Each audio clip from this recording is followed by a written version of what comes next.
It's a great honor to be with you, and happy Easter. We had a great Easter. This is one of our better Easters, I think, in a lot of different ways. I can say militarily, it's been one of the best. So, good afternoon. We have quite a bit to discuss. We'll go into pretty good detail. And we have the people that are most involved. We'll give you exactitude.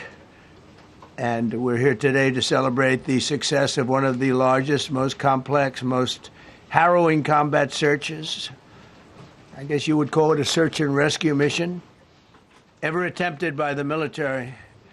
Generally, when planes are knocked down in war, especially when you're fighting a strong group, an evil group, you can't really do this because you send in 200 men to pick up one.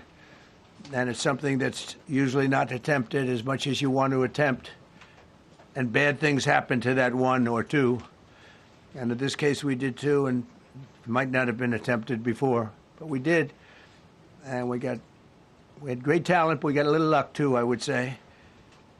And we were helped by a lot of people, a lot of great people. And it was an honor to be involved with it. It's very historic. This is a rescue that's very historic. It'll go down in the books. Late Thursday night, an American F-15 fighter jet went down deep inside enemy territory in Iran while participating in Operation Epic Fury, where we're doing unbelievably well, well at a level that nobody's ever seen before. The entire country can be taken out in one night, and that night might be tomorrow night. Both members of the crew ejected from the aircraft and landed alive on Iranian soil. I immediately was asked to make a decision. I ordered the U.S. Armed Forces to do whatever was necessary to bring our brave warriors back home. A risky decision, because we could have ended up with 100 dead as opposed to one or two. It's a hard decision to make. But in the United States military, we leave no American behind. We don't do it. Within hours, our armed forces deployed 21 military aircraft into hostile airspace, many flying at very low altitude, being shot by bullets. You bring rifles into play when you're going that low, but there are also certain advantages. And in broad daylight over Iran for 7 hours, at times facing very, very heavy enemy fire. We have a helicopter that's got a lot of bullets in it. It's amazing. We just realized how good those weapons are. Our machines are. Nobody has the equipment that we have, and nobody has the military that we have. Not even close. We're the most powerful military anywhere in the world by far. The flight crews and warfighters aboard those aircraft took extraordinary risks to rescue their fellow service members. This first wave of search and rescue forces successfully located the pilot of the F-15, and he was extracted from enemy territory by an HH-60 Jolly Green II helicopter.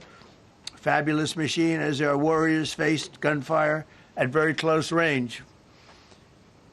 It's amazing that when you look at the machinery, what happened, that nobody was even injured.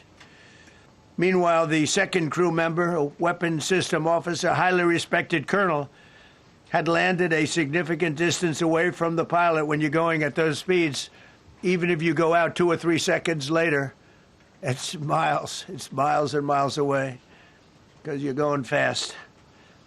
He was injured quite badly and stranded in an area teeming with terrorists from the Islamic Revolutionary Guard Corps rough group, as well as besieged militia and local authorities. Many, on top of everything else, they told the communities actually within inside of Iran, the people of Iran, they were given a tremendous incentive to find this pilot.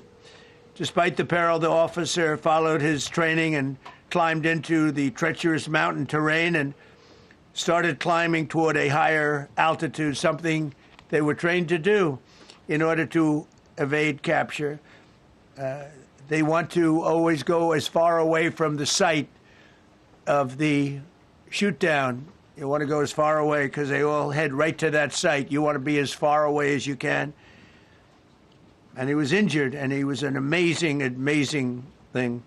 He scaled cliff faces, bleeding rather profusely, treated his own wounds, and contacted American forces to transmit his location. They have a very sophisticated beeper-type apparatus that is on them at all times. And when they go out on these missions, they make sure they have lots of battery space, and they're in good shape. And this one worked really well, amazingly, saved his life. We immediately mobilized a massive operation to retrieve him from the mountain holdout, and he kept going higher and higher. The mountain kept getting rougher and rougher, and really very, very hard to find. The second rescue mission involved 155 aircraft, including 4 bombers, 64 fighters, 48 refueling tankers, 13 rescue aircraft, and more. We were bringing them all over, and a lot of it was subterfuge. We wanted to have them think he was in a different location because they had a vast military force out there. Thousands of people were looking. So we wanted them to look in different areas, so we were scattered all over like we were right on top of them. We had 7 different locations where they thought, and they were very confused. They said, well, wait a minute, they've got groups here, they've got groups there. It's an amazing thing. I was listening to these great people, these great generals. General Raisin Kane was amazing, and Pete Hegseth was amazing. But I listened to the whole thing. It was pretty amazing. So they had all these different sites where everybody thought he was located. We think we have him over there because they have 9 planes circling a little area that's 25 miles down the coast. So in a breathtaking show of skill and precision, lethality and force, America's military descended on the area, the real area, engaged the enemy, rescued the stranded officer, destroyed all threats, and exited Iranian territory while taking no casualties of any kind. The heroic F-15 weapons system officer had evaded capture on the ground in Iran for almost 48 hours. That's a long time when you're in tough shape and when you're bleeding. It's a long time. When we left, as you probably know, we had 2 large planes, pretty old planes that carried a lot. We needed a lot more equipment going in than coming out, obviously, because going in, we needed to be able to scale mountains, and we had a lot of equipment. But so we thought there may be a problem taking off because of the weight of the plane, and then we also had all the men jumping back onto the planes, and they got pretty well bogged down, and we had a contingency plan, which was unbelievable, where lighter, faster aircraft came in, and they took them out. We blew up the old planes. We blew them up to smithereens because we had equipment on the planes that, frankly, we'd like to take, but I don't think it was worthwhile spending another 4 hours there taking it off. So we didn't want anybody to have, we have the best equipment anywhere in the world. We didn't want anybody examining our anti-aircraft and other equipment. So these were large planes that were old and pretty old, and we blew them up. And we had faster, lighter planes come in, and they were able to land on the sand. We needed the bigger planes because we had so much equipment that we needed. We took 3 helicopters over there, which were very strongly used, and couldn't have lived without them. They did, and they performed unbelievably well. And if you'd see it, you wouldn't believe it. They came off the plane, and these guys had them. The rotors were off. They rebuilt these helicopters in less than 10 minutes. And that was one of the more amazing things. These are helicopters, small, unbelievably powerful, but small, very small, so it can get into certain areas. And they got them off the plane, and they rebuilt all 3 of them in a matter of less than 10 minutes. It's pretty amazing what the genius of these people. Who would think that? You'd think it would take 5 days to build them. And in some companies, it would take 5 days, and they wouldn't do it well. But they served us well.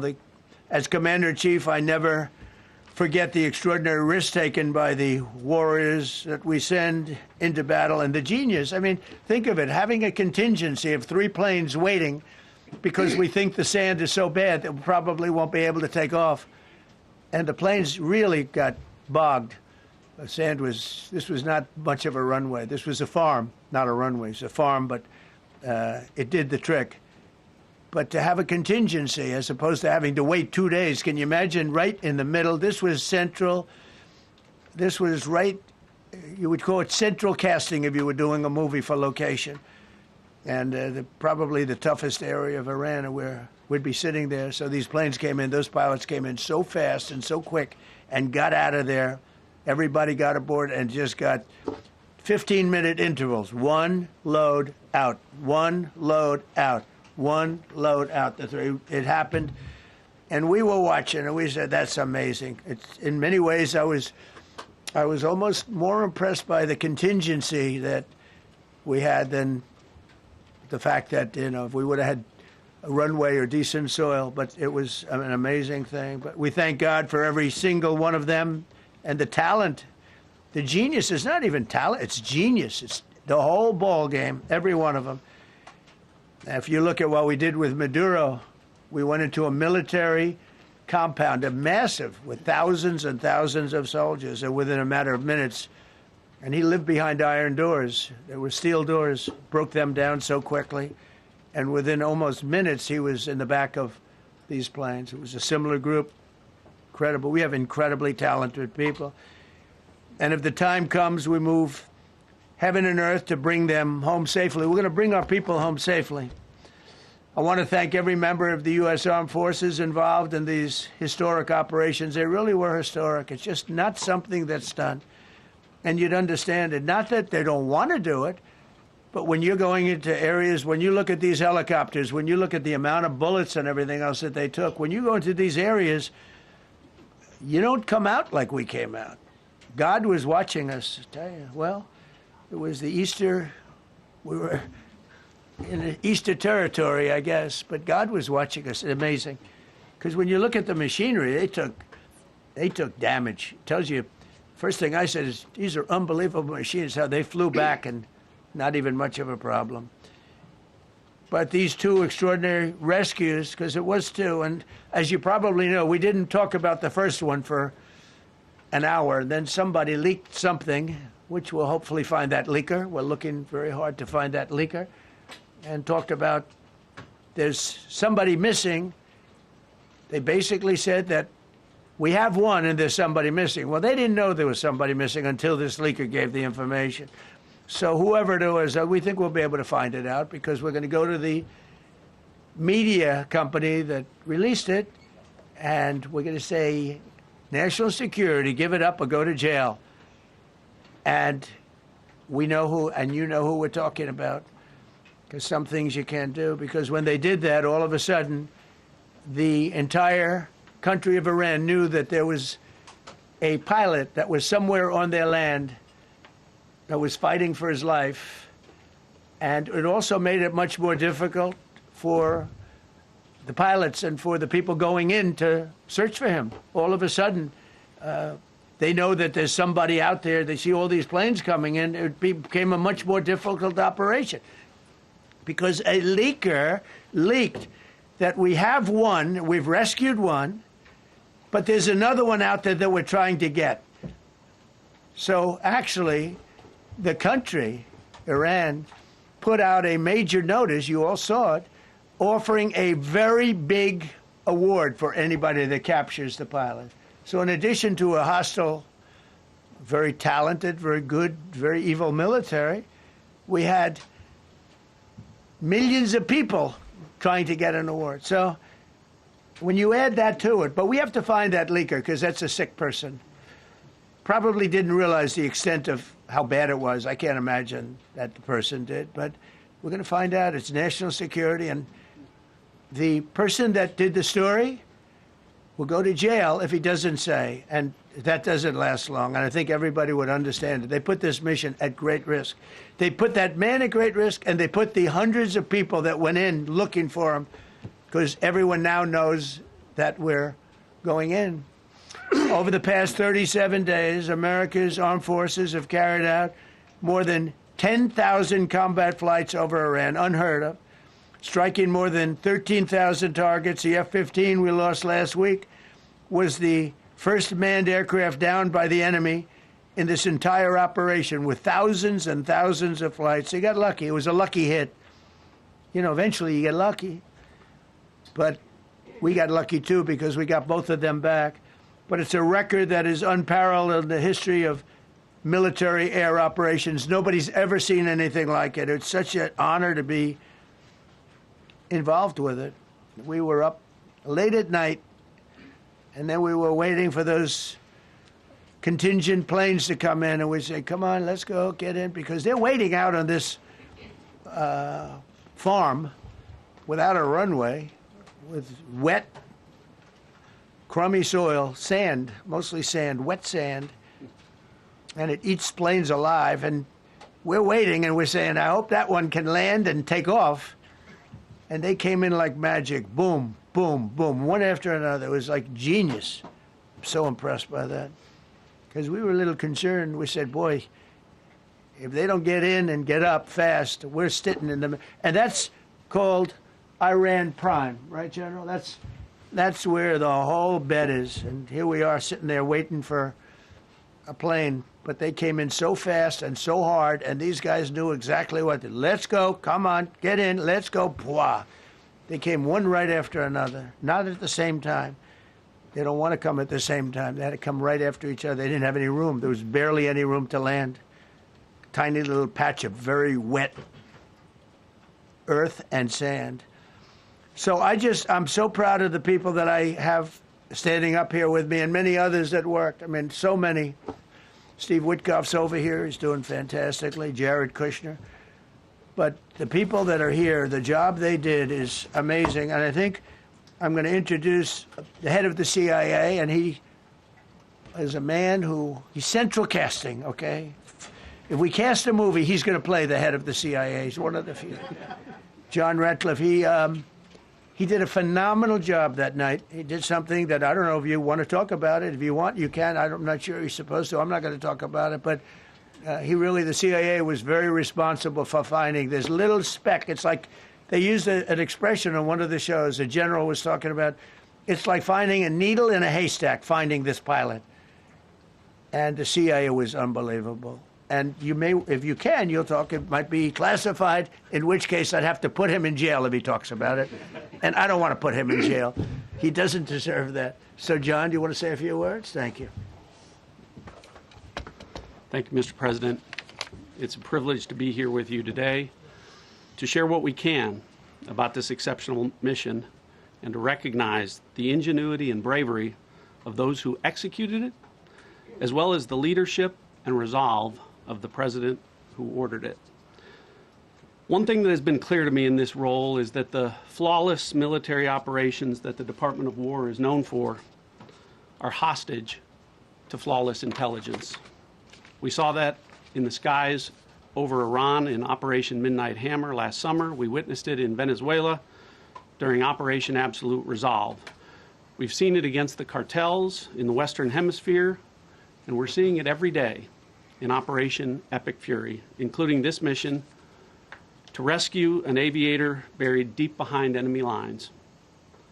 Because it is the unique tradition of the U.S. Armed Forces that we leave no man or woman behind, this was a no-fail mission. That was the spirit in which the President put us to work, and we were determined not to let him down or our airmen down. As an agency, the CIA possesses unique capabilities that only the President can deploy. Some of these capabilities fall under covert action authorities. And because covert means exactly that, I'm not going to be able to tell you everything that you want to know. At the President's direction, we deployed both human assets and exquisite technologies that no other intelligence service in the world possesses to a daunting challenge, comparable to hunting for a single grain of sand in the middle of a desert. This was also a race against the clock, as it was critical that we locate the downed aviator as quickly as possible, while at the same time keeping our enemies misdirected. For that reason, in addition to the human and technical assets deployed by the President to find our airman, CIA executed a deception campaign to confuse the Iranians who were desperately hunting for our airmen. On Saturday morning, we achieved our primary objective by finding and providing confirmation that one of America's best and bravest was alive and concealed in a mountain crevice, still invisible to the enemy, but not to the CIA. That confirmation was relayed by Secretary Hegseth to the President, and the operation quickly moved to the execution phase. Following the successful exfiltration on Saturday night, our intelligence reflects that the Iranians were embarrassed and ultimately humiliated by the success of this audacious rescue mission. When the President asked me to lead the CIA, he made it clear: get back to basics, no politics, no agendas, tackle the hardest problems, and execute the toughest missions. This President is about results, and now that's what his CIA is about too. The professionals at the agency and at the Department of War deserve immense credit for their flawless execution during this daring mission. Their skill, creativity, and courage are unmatched on the battlefield wherever they step. But none of that matters, and all of that is wasted without a president with the political courage to put them into action. Mr. President, I've had the privilege of seeing you act with political courage in the best interest of the United States up close on a daily basis, and I'm grateful that this successful mission has given the American people a window into that as well. The Secretary and Chairman will tell you that our service members' confidence is boosted by a Commander-in-Chief who has their back the same way they have yours. And I know that the confidence of CIA's officers is boosted by the knowledge that their work is informing a president who's not afraid to make the hardest decisions when the stakes are highest. And to the American people, your confidence should be boosted by knowing that the security of the nation is in the hands of a president who's willing to take on problems that have confounded both sides of the political aisle for nearly half a century. It is an honor to serve under a leader who just proved that you can believe him when he says, no matter what, we will leave no one behind. We will come for you. Thank you. Thank you.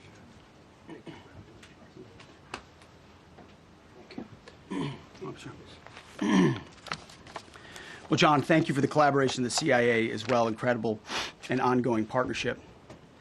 Ladies and gentlemen, fellow Americans, and especially the brave warriors in our armed forces, over this Easter weekend, the United States military has once again proved why we possess the greatest fighting force the world has ever known. In two extraordinary combat search and rescue operations deep inside enemy territory in Iran, our warriors executed missions of breathtaking skill, courage, and precision. When our warriors are unleashed, as this president has allowed them to be, they are unstoppable. When American airmen were down behind enemy lines, our forces and our president did not hesitate. Special operators supported by elite air crews and intelligence professionals moved swiftly and decisively into treacherous mountain terrain under the constant threat of Iranian forces closing in. Ultimately, it was an impotent Iranian threat. And today, as the CIA director mentioned, Iran's military, and we know this, is embarrassed and humiliated, and they should be. Now, these are not routine operations. They were high-risk, high-stakes missions conducted in the heart of enemy territory. This was not just barely into Iran. This was deep into Iran, involving coordinated strikes to suppress threats, deception tactics to protect our teams, and full synchronization across air, ground, and special operations. The Iranians are still asking themselves right now, how did the Americans do this? One downed airman evaded capture for more than a day, scaling rugged ridges while hunted by the enemy. When he was finally able to activate his emergency transponder, his first message was simple, and it was powerful. He sent a message, "God is good." In that moment of isolation and danger, his faith and fighting spirit shone through. You see, shot down on a Friday, Good Friday, hidden in a cave, a crevice, all of Saturday, and rescued on Sunday. Flown out of Iran as the sun was rising on Easter Sunday. A pilot reborn, all home and accounted for, a nation rejoicing. God is good.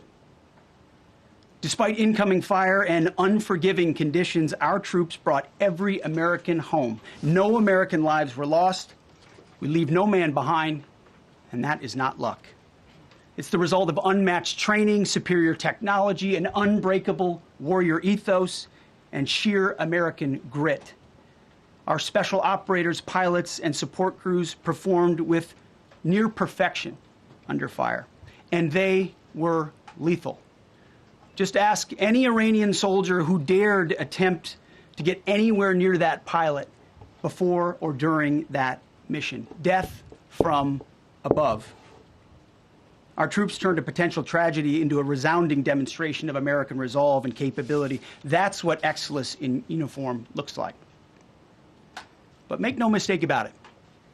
None of this would have been possible without the courageous leadership and ironclad determination of President Donald J. Trump.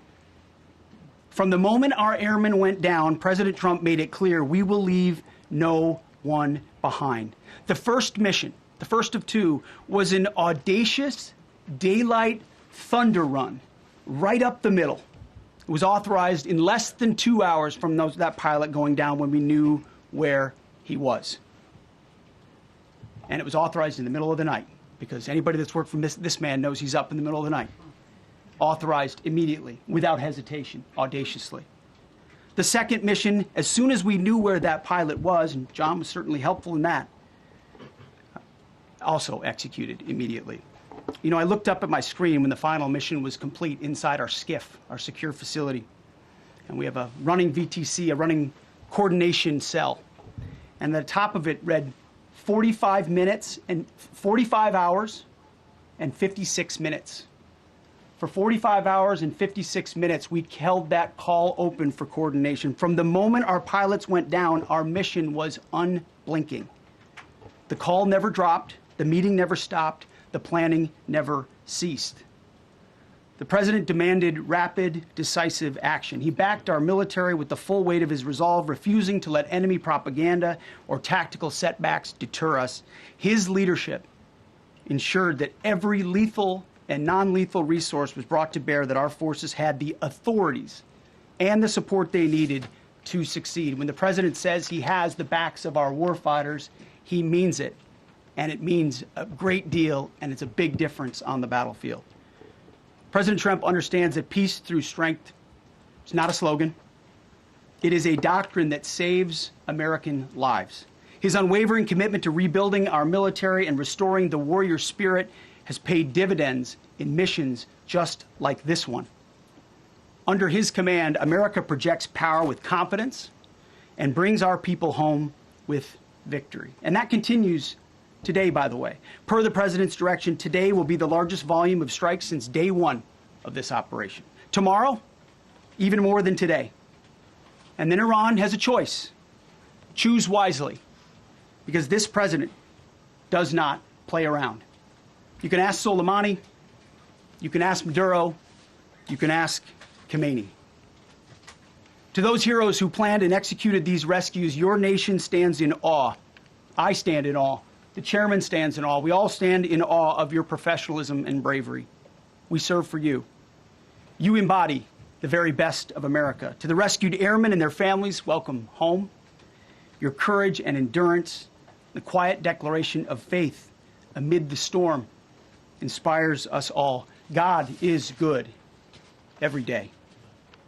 And to our adversaries watching from Tehran, let this be a clear message. The United States military will go anywhere, at any time, to protect our own and complete the mission. We execute with precision. We control the skies. You see, we flew for 7 hours in daylight over Iran to get the first pilot. And we flew 7 hours in the middle of the night to get the second. And Iran did nothing about it. We fight with honor, and under President Trump's leadership, we win. So God bless our troops, God bless President Trump, and God bless the United States of America. Thank you. Well, good afternoon, everyone. Thank you, Mr. President. Thank you, Mr. Secretary. A note before I start, I know many of you want specific details in these briefings. We will share what we can, but I will retain what I must in the event that we have to go do this again sometime. And I cannot stress the importance, as the President said, around operational security. The Secretary and I will do a more detailed briefing tomorrow morning, and we look forward to sharing the details that we can. On Thursday, 2 April at 10:10 p.m. Eastern Time, 4:40 in the morning, local Iran time, the Joint Personnel Recovery Center, which handles the Central Command area of responsibility, declared an isolated personnel recovery event for a U.S. Air Force F-15E Strike Eagle, call sign Dude 44, which was down in hostile Iranian territory. The pilot and weapons system officer had both safely ejected and were isolated behind enemy lines. Following confirmation of active rescue beacons and on the direction of the Secretary and by order of the President, a rescue operation was launched with the stated purpose of bringing both Americans home safely. As the Secretary said, several hours later on the morning, after positively locating the front seater, call sign Dude 44 Alpha, and aware of an aggressive ongoing search by the enemy, a U.S. Central Command plan was approved by the Secretary and the President. Shortly thereafter, a U.S. Air Force Combat Search and Rescue Task Force, comprised of A-10 Warthogs in their Sandy role, and I'll describe what that is in a minute, HC-130 Combat King IIs, HH-60 Jolly Green II helicopters, and Air Force Special Warfare Airmen, a package comprised of combat rescue officers and pararescueman operators, audaciously penetrated enemy territory in broad daylight to find, fix, and recover Dude 44 Alpha from behind enemy lines. This was an incredibly dangerous mission, an incredibly dangerous undertaking, but a filled promise made to every American warfighter that you will not be left behind. We will always come find you, and we will always bring you home. Over the next hours, the Search and Rescue Task Force crossed the beach, entered into Iranian airspace, protected by a fighter strike package, and moved into the objective area, all under fire. En route, as some of you have seen on social media, the helicopters took gas off the C-130s and pressed onward and forward up into the objective area. While this was ongoing and out in front of them, the Sandy flight of A-10s and other remotely piloted aircraft, drones, and other tactical aircraft were violently suppressing and engaging the enemy in a close-in gunfight to keep them away from the front seater and allow the pickup force to get into the objective area. During this engagement, one of the Sandy aircraft, the one primarily responsible for communicating with the downed pilot, was hit by enemy fire. This pilot continued to fight, continued the mission, and then upon exit, flew his aircraft into another country and determined that the airplane was not landable. This was one of our A-10 Sandy aircraft. The pilot then made the decision to eject over friendly territory and was quickly and safely recovered and is doing fine. After picking up Dude 44 Alpha, the HH-60 Jolly Green fight was engaged by every single person in Iran who had a small arms weapon. And one of the aircraft, the trailing aircraft, took several hits. The crew sustained minor injury, and they are going to be fine. A note for those of you that do not know what a Sandy does. named after the flight call sign that did this very mission in Vietnam, flying A-1 Sky Raiders and A-7 Corsairs. A Sandy has one mission: get to the survivor, bring the rescue force forward, and put themselves between that survivor on the ground and the enemy. They are committed to this. This is what they live for, and this is what they've trained for over many, many years. The A-10 force and the rescue force did a fantastic job rescuing Dude 44 Alpha. He was recovered Friday afternoon. As I said, and the nation needs to know this, this was an incredibly brave and courageous mission, and a testament to the courage, skill, and tenacity of the Joint Force and our leaders. And especially a daylight option, having the guts to try, means so much to so many. Meanwhile, the backseater, as the President and the Secretary have said, had continued to work and survive. Through the hours of daylight, Dude 44 Bravo, the backseater, evaded. Using every means available, the efforts of the United States military, the Central Intelligence Agency, and others were attempting to find and locate with precision Dude 44 Bravo, the backseater. A note on the backseater and the front seater. The single most important contributor to a successful rescue operation is the spirit of attack inside the heart of that downed aviator. Their will to survive, their will to evade, their will to recover is everything.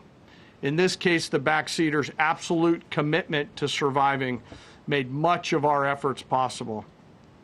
On Saturday, 4 April, after establishing positive communications with the backseater, we learned, as the President said, that he was injured and actively evading enemy forces. And thanks to our interagency partners, we were able to get eyes on his location and positively ID him. Throughout this entire time, the enemy force continued to search for 44 Bravo, and the Joint Force continued to strike them over and over and over again. Fighting off marginal weather in Iran and the enemy's search for a second time on Saturday, at the recommendation of the CENTCOM commander and at the approval of the Secretary and the President, we launched a rescue task force to recover Dude 44 Bravo. Again, this came to the President and the Secretary for approval, this time with a much larger force package based on the time that the enemy had to prepare to find 44 Bravo. Again, this force was protected by A-10 Warthogs using the Sandy call sign. And this force had one single mission: do everything they can to bring an American home. This meant having a plan, being prepared to execute that plan, and, more importantly, being prepared for multiple, simultaneous contingencies. And because of this force's professionalism, grit, and determination, fight off two enemies at the same time: the enemy searching for 44 Bravo and contingencies, which anyone who has done these types of missions knows we run into every single time. The force fought off both of those enemies incredibly well. During the period of darkness on Saturday, and as the Secretary said, into Easter Sunday and into the daylight, the force fought its way in and rescued Dude 44 Bravo. They were protected overhead by an air armada, including tactical drones, strike aircraft, and others. The force fought through multiple simultaneous contingencies, something no other nation, no other military can do, and safely returned Dude 44 Bravo, the backseater, home, and all other Americans home as well. At midnight 12 local Eastern Time, Easter Sunday, more than 50 hours after the start of this operation, the Joint Personnel Recovery Center declared Dude 44 Bravo, both the front and back seater, returned to friendly territory. The courage demonstrated by both the pilot and the weapons system officer while isolated and them invading the enemy cannot be overstated. Their grit and warfighting tenacity is a direct result of the absolute trust they have in our rescue forces, their training, and their will to survive and return. They always knew that we would be ordered to go get them, and they always knew that we would be coming to get them. These two operations reflect our nation's most sacred obligation to our military service members. We leave no one behind, bless you. It also perfectly captures the first truth of our Special Operations Forces, that people are more important than hardware. That is the standard we live by, and the rescue forces that execute these missions operate under a clear motto: these things we do that others may live. Their actions were a direct embodiment of that commitment to others, and I could not be more proud of each and every one of them today. As the Secretary said to our enemies, this operation serves as a clear reminder of the capability and will of America's joint force. The United States of America will recover our warfighters anywhere in the world, under any conditions, when we want to. We will always bring overwhelming skill and firepower. To every member of the joint force, our interagency partners, the leadership at CENTCOM, and our leaders at the department and above, thank you. I'm proud of each and every one of you, and thankful to our deployed forces and their families. And lastly, and most importantly, to Dude 44, welcome home. Job well done. Thank you.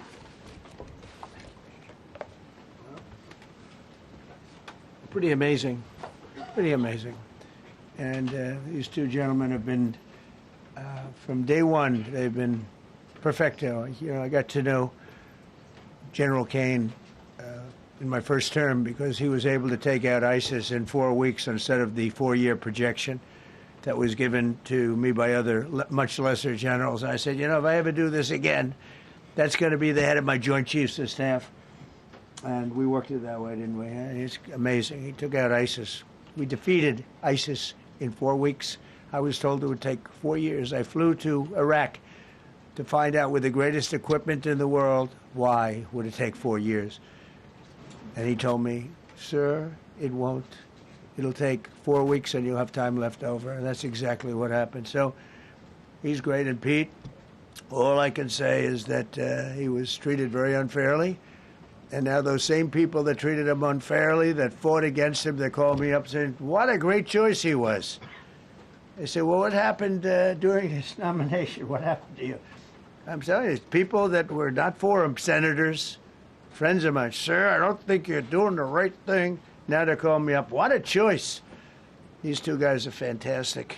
And John Ratcliffe was incredible. It was actually their genius that called us from, he was 40 miles away. And he said, you know, we're seeing something moving up in the mountain. This is at night. And they kept the camera on him for 45 minutes. It wasn't moving. And they said, you know, probably wrong, but we're seeing something moving. This is a vast mountain, vast, thick, with bushes, trees. He said, we see something moving 40 miles away. It was the head of a human being, I'm telling you, it's moving. And then all of a sudden, 45 minutes later, he moved a lot. Stood up, and they said, we have him. And that was really the beginning of something incredible. We had an idea where he was, but not specifically. That's a big mountain. So I want to thank the CIA, too. I don't think they get enough credit for the great job they've done. Yes, please. Yes. Thank you very much, Mr. President, for this great opportunity. Country, it has super army. You make a difference, Mr. President. Thank you for your greatest leadership. Thank you. I have 2 quick questions, Mr. President. What was your reaction when you learned that Kurdistan region had resumed exporting oil to the international market with your support as United States of America? Well, I expected that. We've gotten along with the Kurds for a long time, so I expected that. Another question, what would be your reaction if the Iranian people rise up against their regime during a ceasefire, Mr. President? Well, they should do it, but again, the consequences are great. I mean, they were told if you protest, you will be shot immediately. You saw what happened to the young wrestler. He was a great champion, by the way. He was a great wrestler, one of the top in the world. And he and his two friends were hung. And all they did was say a little bit about liberty. They wanted liberty, and they were violently executed. But the number is up to probably 45,000 people were killed. So, you know, when somebody stays in a house, when they know if they walk out of the house to protest, they'll be immediately shot and killed. And they issued that, you know, that was publicly issued. It's not a secret. That's why so many people say, oh, well, why are you doing this way? We can't let Iran have a nuclear weapon. You know, we got regime change. We do. We're dealing with a much different regime than before. We're dealing with different people. They're smarter. I think they're sharper and far less radical. We have regime change, but we didn't do this for regime change. We did it for the fact, and my view was very simple. I saw somebody said, oh, he doesn't have a plan. I have the best plan of all, but I'm not going to tell you what my plan is. You know, they want me to say, here's my plan. We're going to attack at 9:47 in the morning, and then we're going to do this, and then we're going to... And if you don't do that, they say, I have a plan. These people know what the plan is. Everybody here knows what the plan is. But it's very unfair to say, because I don't mind being insulted. I've been insulted for many years by the fake news. But you can't... It's so bad for people that are so pro. You just saw two great, and John Ratcliffe, three unbelievable people. They have a plan. Every single thing has been thought out by all of us. But I can't reveal the plan to the media. So, you know, but we're just thrilled by the success of this operation. Yes, please. Thank you, Mr. President. You've said Iranians would be mad if you stopped these attacks, but why would they want you to blow up their infrastructure, to cut off their power? Wouldn't that be punishing Iranians for the actions of the regime? They would be willing to, and it's suffering, they would be willing to suffer that in order to have freedom. The Iranians have, and we've had numerous intercepts. Please keep bombing. Bombs that are dropping near their homes. Please keep bombing. Do it. And these are people that are living where the bombs are exploding. And when we leave and we're not hitting those areas, they're saying, please come back, come back, come back. These are the people. I don't know what they do. All I can tell you is they want freedom. They have lived in a world that you know nothing about. It's a violent, horrible world where if you protest, you are shot. Remember the great woman protests where they had 400,000, 500,000 women, and they were all enthused and they were going to protest, and everybody said, oh, the regime's going to come to an end. And then all of a sudden, boom, boom, 5, 6 different areas. A woman would go down right between the eyes. They had snipers. They had 5 snipers. That's all it took. And those 400,000 or 500,000 women said, oh, my God, what's that? Oh, look over there. What's that? A woman shot right between the eyes. And after 5 or 6 of them go down, then you start hearing the purr through the vast number of people. And then they said, oh, my God, who would do that? And they're incredible people. But they've lived so horribly. They've lived so horribly. You know, Iran was a great country if you go back 25 years ago or so. The Persian people, they're incredible, smart, brilliant, actually. And I know so many. I know coming from New York, originally I know so many people from Iran. They're incredible people, incredible energy, and very, very brilliant people. But when you're standing in a group and protesting and you have a woman, in the case of a woman, remember the Great Woman March, everybody was saying, oh, this is the end of the country. And then snipers selectively picked. Every single one was shot right between the eyes from a long distance. They were on top of buildings. Nobody even knew where they were, where they're coming from. This wasn't like a machine gun, which is also very bad. They've done that too. They did that recently. This was snipers sitting on the top of buildings, aiming and hitting women. And when they see people go down, and all of a sudden there's a riot in the reverse direction, and they never came out again. And a lot of the news doesn't talk about that. They talk about, oh, women's rights. You want to see women's rights, you're not going to see it there. It's amazing when I see some of the stupid people like, AOC +3, all that group. They talk about, freedom for Iran. They don't tell you the real facts. Women, men, gays. How about gays for Iran? They kill the gays. They throw them off buildings. So I wonder what's going on. I can only say this. They want us to keep bombing, even if it jeopardizes, because their life is in much greater danger. They want freedom for Iran, but it's very hard for them to protest. I actually tell them, I said, don't go out. I fully understand. Nobody in this room would go out. I don't think there's any, because frankly, it's not a question of bravery. We're all brave, right? You're brave, I'm brave, we're all brave. But we're also intelligent. If you have people shooting at you, expert shots with the best rifles you can get, and hitting you right between the eyes every single time, and you're looking here and you're seeing and you're looking here, you're out of there. I don't care who it is.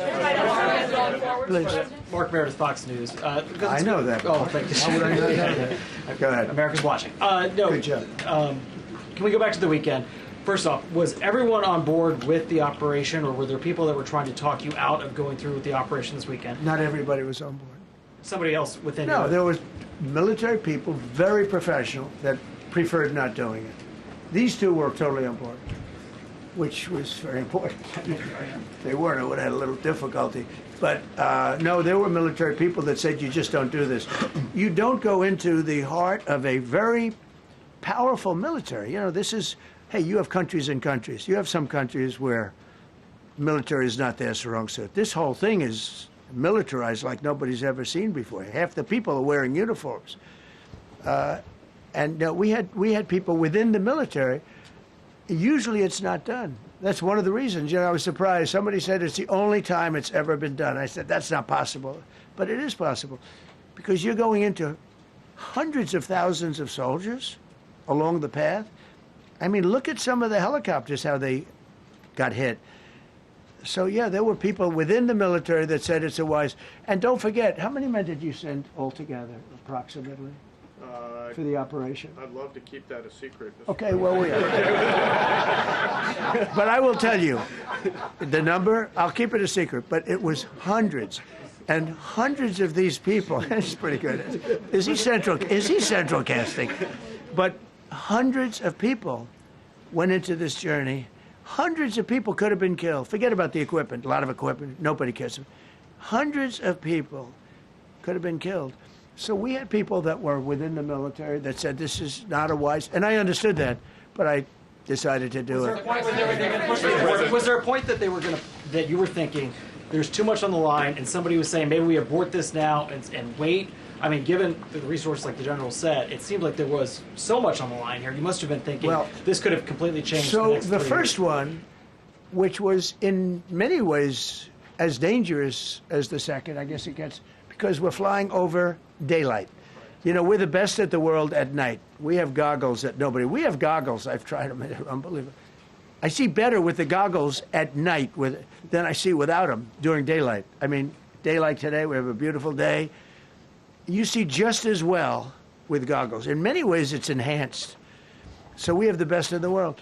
So it's much safer for us to do it at night, whereas other people, no other country has that capability. They don't have that particular piece of equipment like we do.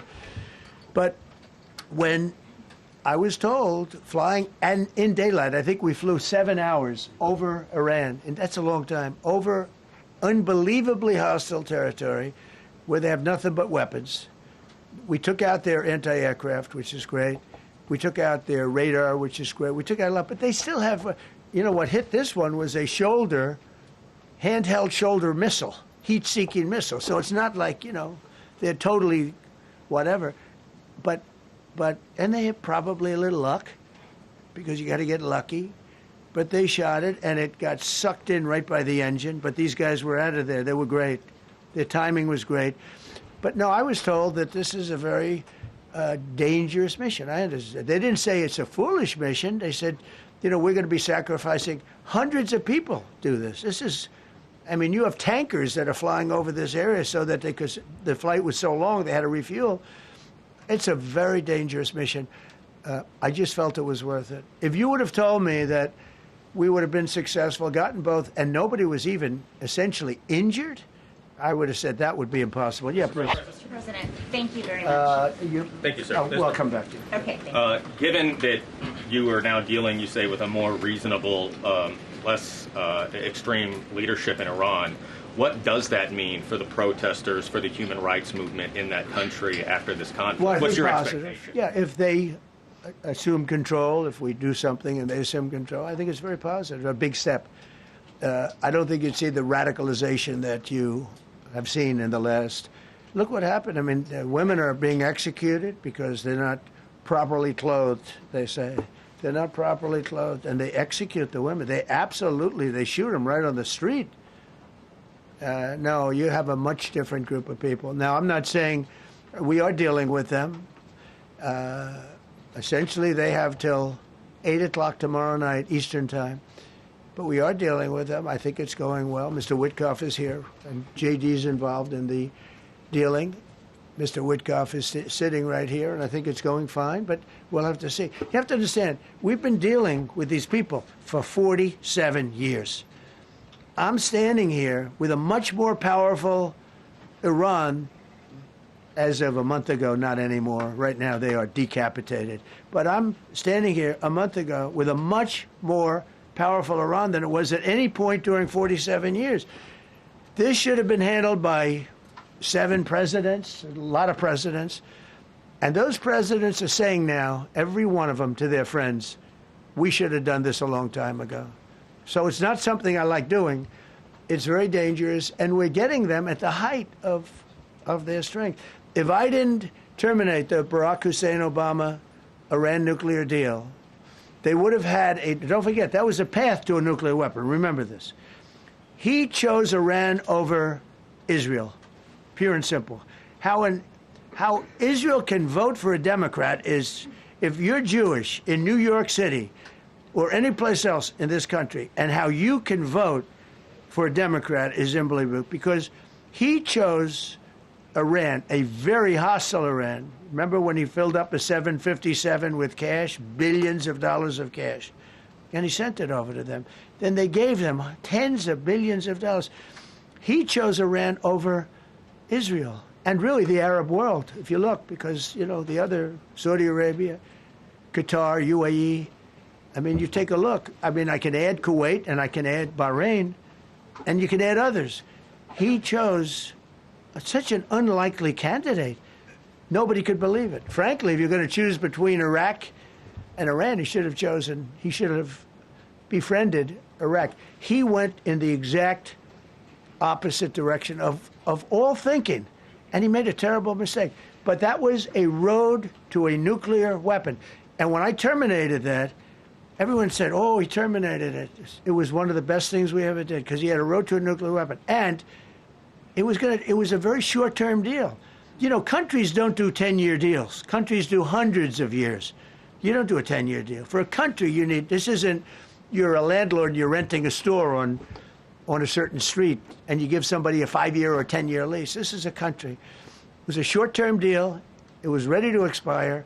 I terminated it before it expired. Took a lot of heat, and it was one of the best things I ever did, because he would have had a nuclear weapon. Then he would have had another nuclear weapon, had those beautiful B-2 bombers not gone in 8 months ago and obliterated that site. And by the way, the word is obliteration. CNN said, well, maybe it wasn't complete. It was so complete that they still haven't been able to get it.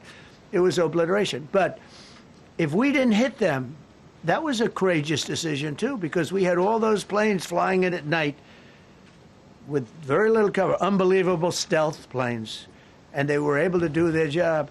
If we didn't do that, Iran would have had a nuclear weapon at a high level, either one of those two instances. And if they did, in my opinion, I told this to Bibi Netanyahu yesterday, Israel would have been extinguished.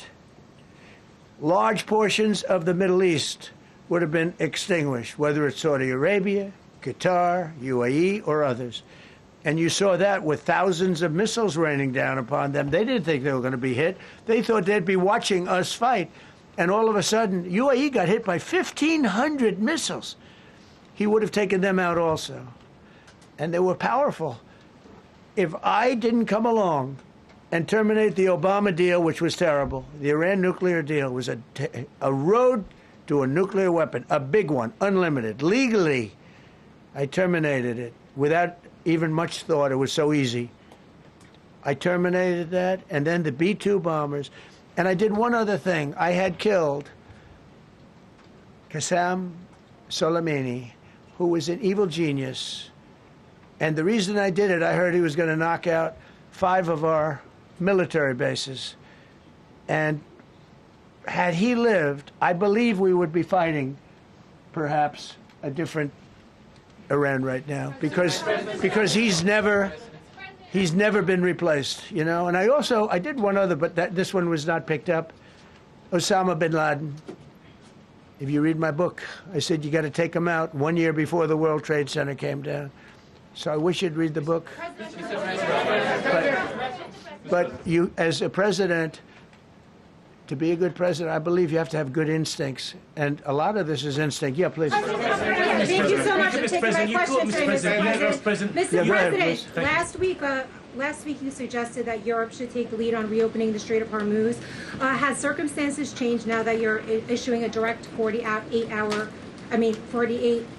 ultimatum? And secondly, would a new ceasefire include Israel, or would it just be between Iran and the US? I can't talk about ceasefire, but I can tell you that we have an active, willing participant on the other side. They would like to be able to make a deal. I can't say any more than that. But You've listed the goals. Excuse me. Please, go ahead. You've listed the goals. Who are you with? Who are you with? My name is Diakur. I'm with the largest Kurdish media outlet, Ruda Media Network. It's based in Iran. Go ahead. Mr. President, you said before that you don't want the Kurdish forces to enter Iran and be harmed. Do you still want them to stay away? Or what role do you expect them to play now? I'd rather have them stay away. And then, I'd rather have them stay away because I think they bring with them some problems and some difficulties. And I don't think they bring death, I mean, you know, to themselves. But I'd rather have them stay away. Go ahead. Thank you, Mr. President, for the question. Deliberate attacks on civilian infrastructure violate the Geneva Conventions and international law. Who are you with? I'm with the New York Times. Zolan from the New York Times. Are you failing? Are you concerned? Circulation way down at the New York Times. Are What's you going concerned on that your threat to bomb power plants and bridges amount to war crimes? No, I'm not. I hope I don't have to do it. But again, I just said 47 years they've been negotiating with these people. They're great negotiators, and because they're not going to have a nuclear weapon. And if somebody that takes my place someday is weak and ineffective, which possibly that will happen because we had numerous presidents that were weak, ineffective, and afraid of Iran, we're never going to let Iran have a nuclear weapon.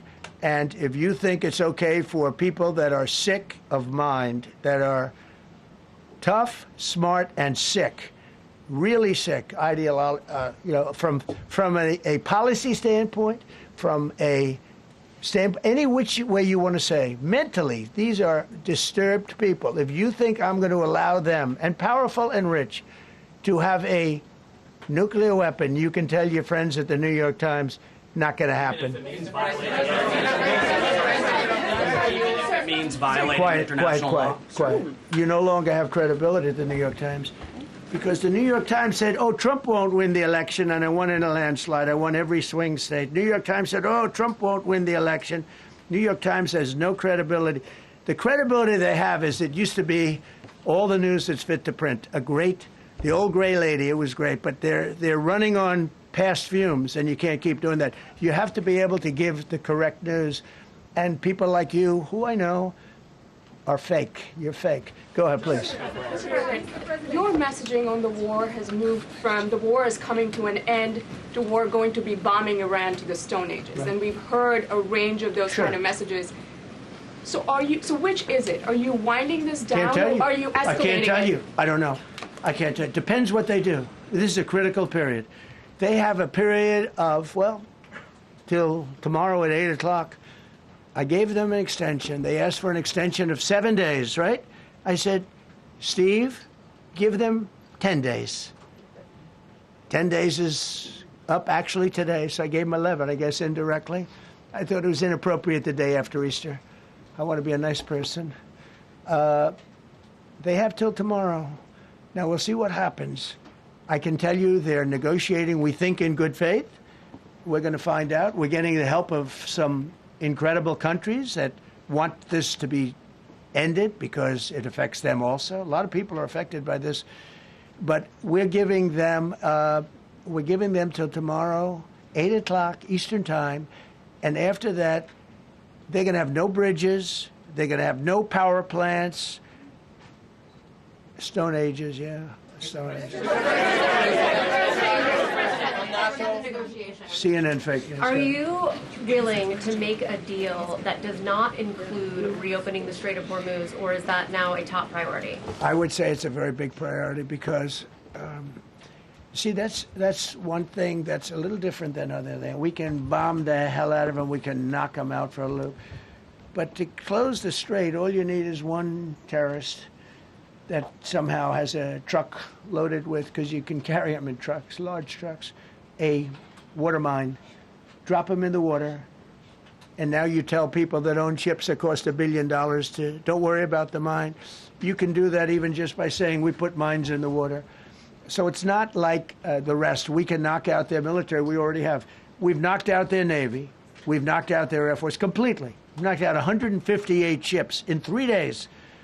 We've knocked out even their mine droppers. They don't have any mine droppers anymore, but they put them on other boats, and they could drop them. I'm not even sure they have any mines there, by the way. I'm not sure. I'm personally, they say there might be 8. I don't know.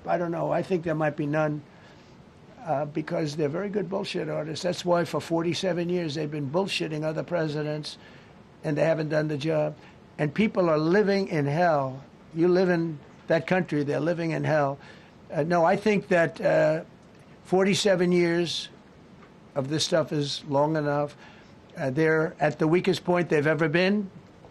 They have no Navy, they have no Air Force, they have no anti-aircraft weaponry, they have no radar, they have no communication. In fact, the biggest problem we have in our negotiation is that they can't communicate. I said to Steve, what are they saying? Sir, they can't communicate. They have no method of communication. So we're communicating like they used to communicate 2,000 years ago with children, bringing a note back and forth. They have no communication.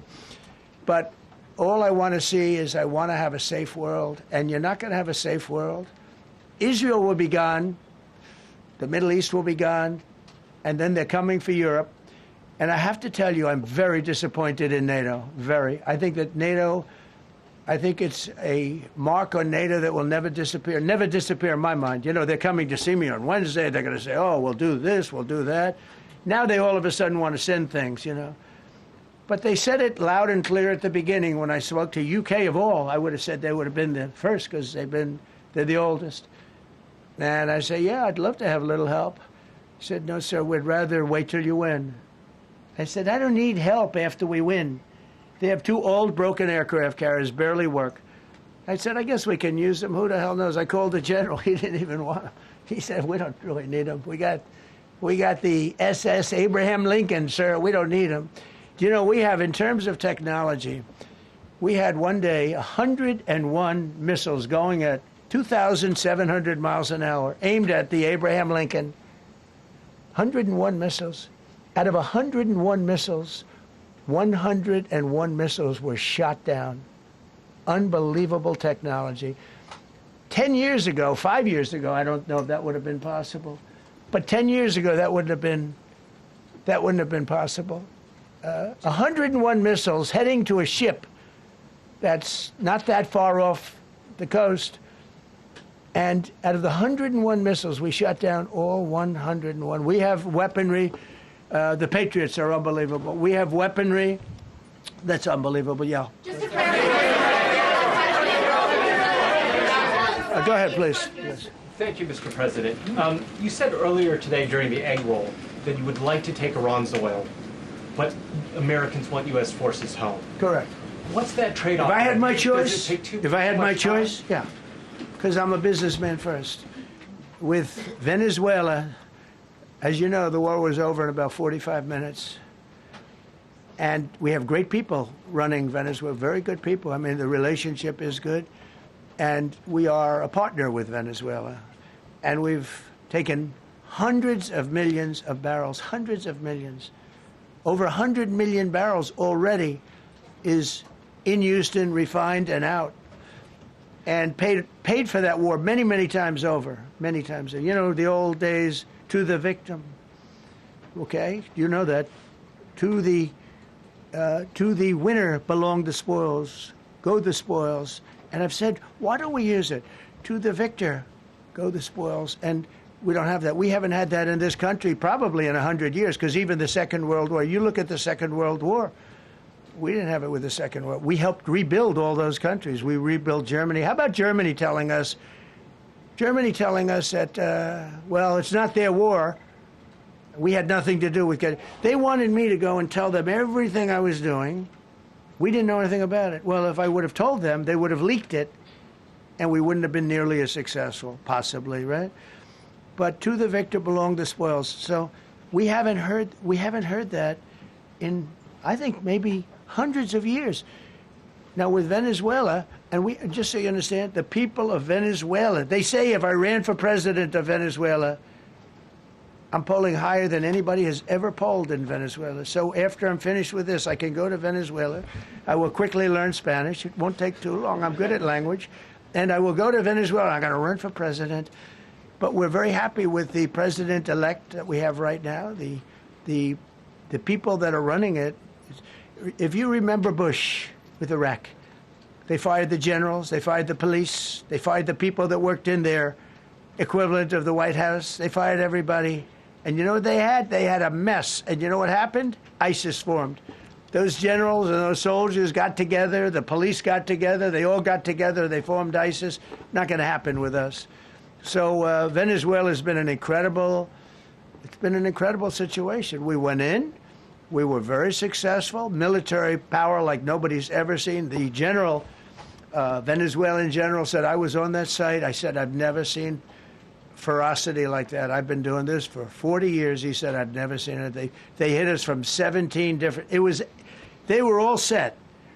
They saw that big, beautiful aircraft carrier, the Ford in that case, and planes were pouring off it at 1 o'clock in the morning. So typically when you see that late at night, you know you could be in trouble, right? And we were all ready. They had their equipment. It was Russian. And they had Chinese equipment. It was all set. They were going to give us a fight. He said, and then they came, and they came at speeds like we've never seen. And they came at 17 different angles. The general and his people, that was a lot of angles. They hit him from every angle. He said, we knew it was over in 3 minutes. We were waiting for them. Their equipment didn't work. And there's a reason it didn't work. Someday we'll explain that to people. They pressed the button, nothing happened. They pressed it again and again, nothing happened. And he said, we knew this whole thing was over in 3 minutes. We've never seen any, he used the word ferocity. The ferocity of these planes from 17 different angles, and it was over. They went inside. And remember, that was on a military base with thousands of soldiers. And those soldiers looked and they said, get the hell out of here. Thousands. We didn't have thousands. We had like 200 people. So we have a great military. And I'll tell you what, somehow this rescue captured the world's attention, more so than normally. You're talking about 2 people. But this rescue captured the world's attention.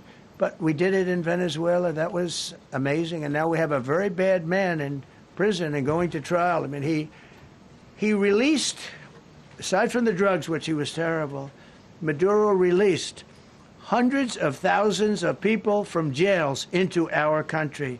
Drug dealers, murderers, the worst people in the world were released into our country because we had a stupid president who probably didn't know, and we had a border czar who never went to the border and never once called our great Border Patrol agents, right? Not once, Kamala. She never called the Border Patrol.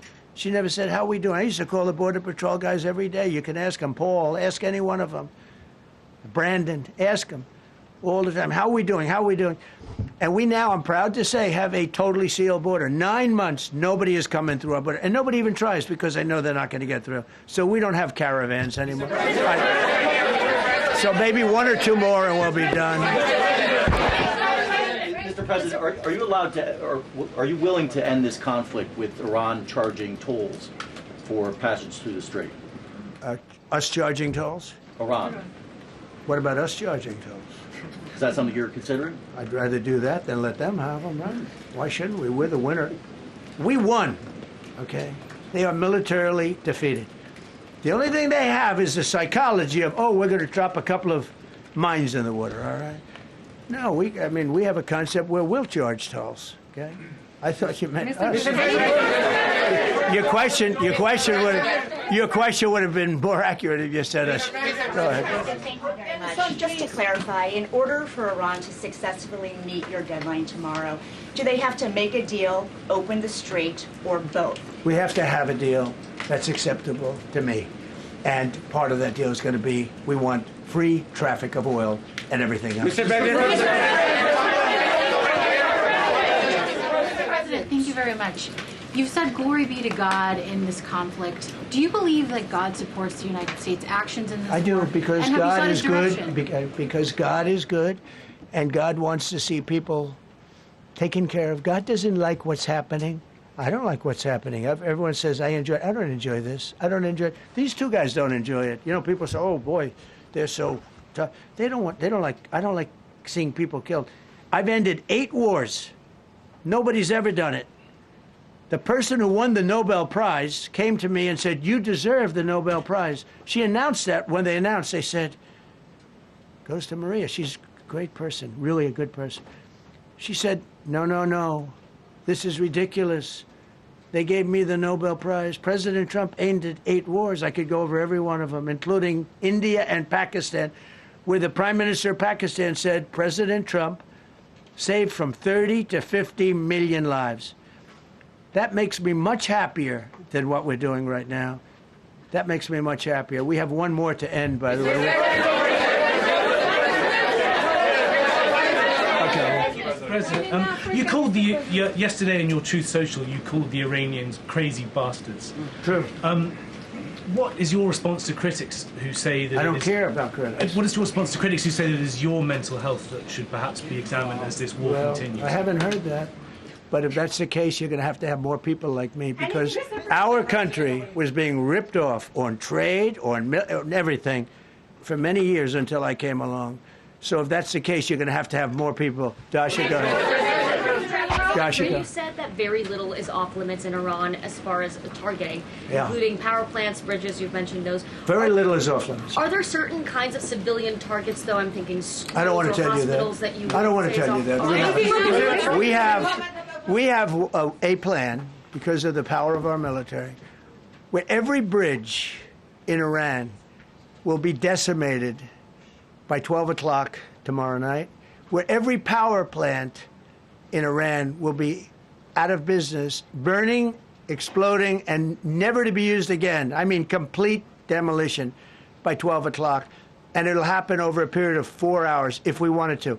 We don't want that to happen. We may even get involved with helping them rebuild their nation. And you know what? If that's the case, the last thing we want to do is start with power plants, which are among the most expensive things, and bridges. You saw the bridge. The bridge went. We were very close to a deal.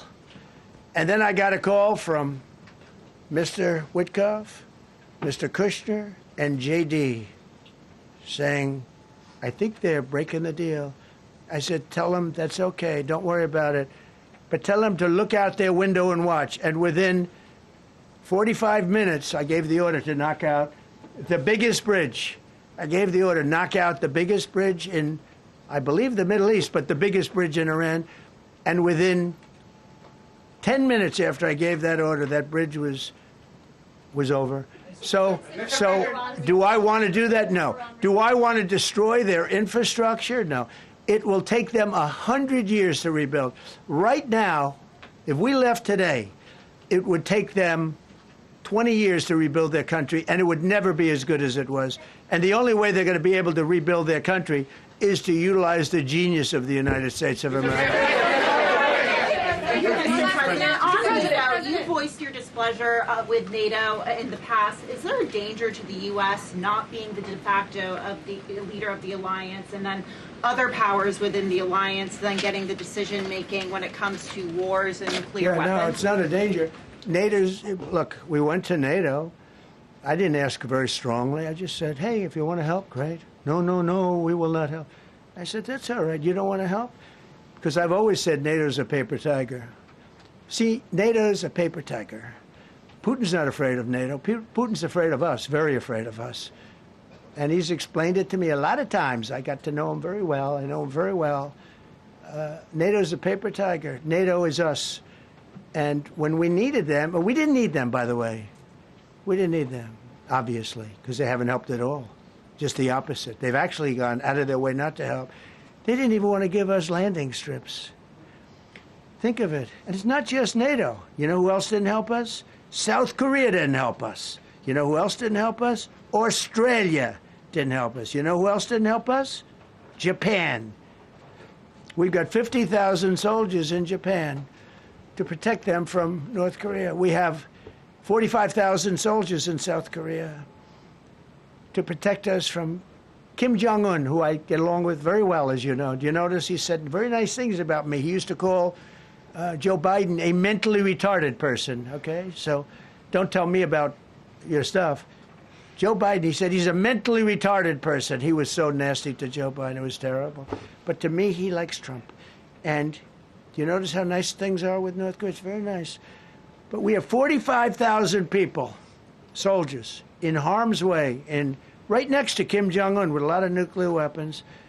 45, which should have never happened if a certain president, I'm not going to mention this president because I happen to like him, believe it or not, but if a certain president did his job, Kim Jong-un would not have nuclear weapons right now. But they were all afraid to do their job properly. But just to conclude and just to finish, Japan didn't help us, Australia didn't help us, South Korea didn't help us, and then you get to NATO, NATO didn't help us.